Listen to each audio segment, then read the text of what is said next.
Good morning, it's Harvey Jackson. Just going to go through our recommendation for sell rack and the new crop triple play when the market gets to that futures value at 698. Manitoba's at 85% seeded, Canola's at 76. A couple other things is just planting progress and conditions as well. I just want to bring up some of the points there as well. So you can see here, this is the email that got sent to clients. We're just looking at what's going on. This is the email that comes out at night. He had trouble with the text, so I'm just going to maybe double up, making sure every client sees it as well. But just recommending that we actually get some sales made here and a triple play. So the triple play for new crop is basically if the futures get to the 698 value, get 40% sold. I might have clients that will move to even greater than that. But it's all to the farm's preference. Execute a three-way trade, 30% on the extra 30% of the estimated production by buying a put at 700. So what I'm doing is January $700 put, selling a 750 call and a 620 put. So what that ended up costing was $5 yesterday. And that gives me, just in case, Manitoba tends to be wet at times, and sometimes in the fall we'll get those September rains that just never stop. And you're not able to get your known production until the end of October at times. So even though we got off to a good pace for planting, sometimes we get delayed. And I just want to make sure that we have the right timeline.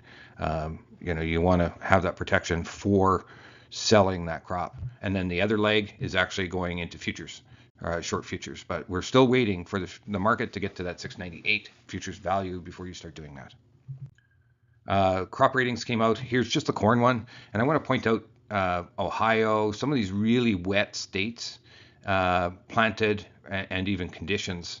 They're not all that good, and the fear by more and more analysts, I've been talking about this already for a bit, but the fear in these wet areas as time keeps ticking along and delay in planting in those areas that or they're flooded out, that they are going to take to prevent plants. So the 85.3 million acres is probably going to get lessened, and we'll have to keep an eye out for that, because it's probably going to go into a different crop if farmers haven't contracted it.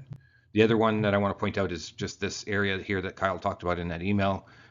Good to excellent on spring wheat is starting off at 43% good and 2% excellent. Last year, I think it was started off around the 70. I would have to go back to the email, but it was pretty low. Low on a good excellent start. Here's the Manitoba Ag planting pace, and it's the bar here that's at 85%. So you can see 85%, and the canola is at 76% completed seeded in Manitoba. So we're moving along pretty quick. I just want to point out that there's a shift in the jet stream, and that's going to put that heat in California. But there's also going to be some shifting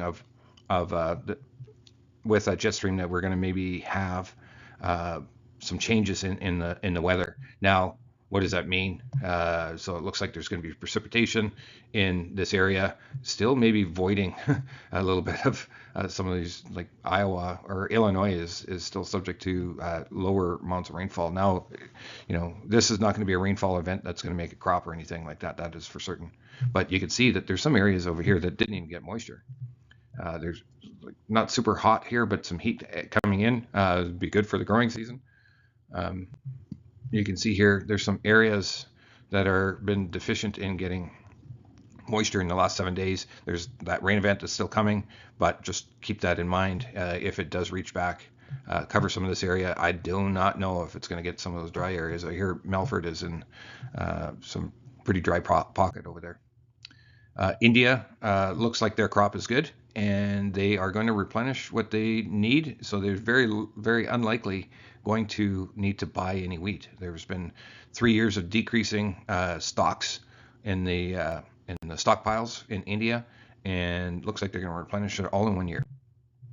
Oil seeds, just the market is down a little bit on canola, 727. Still a good time to maybe get some sales made.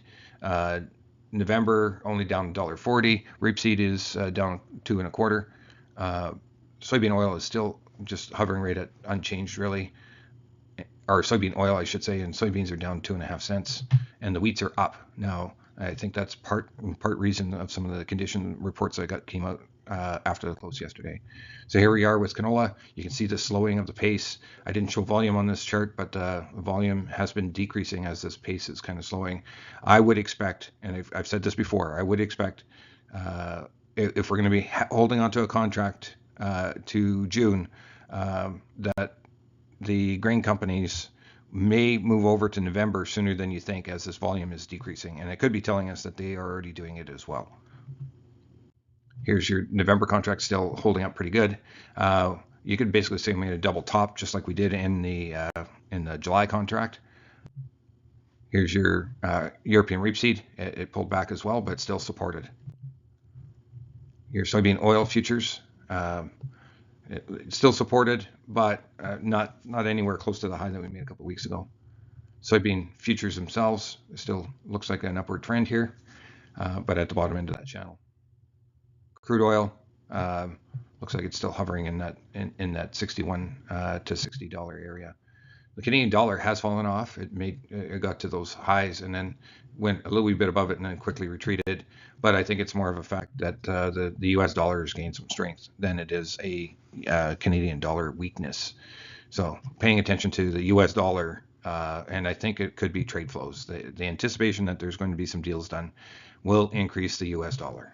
And that's going to put some pressure on the commodities, like wheat especially, and soybeans and corn. But at the same time, the Canadian dollar will probably fall. Just a quick look at wheat, basically going sideways. It's up though. Then you got your Kansas wheat, a little wee bit of green, but it was quite red yesterday. So Chicago, a little bit of recovery from its down day that we had yesterday. And corn, still kind of holding out here, really not doing a whole lot. If you look at RSI, you're right in the middle of the RSI as well. And that's all I have for you today.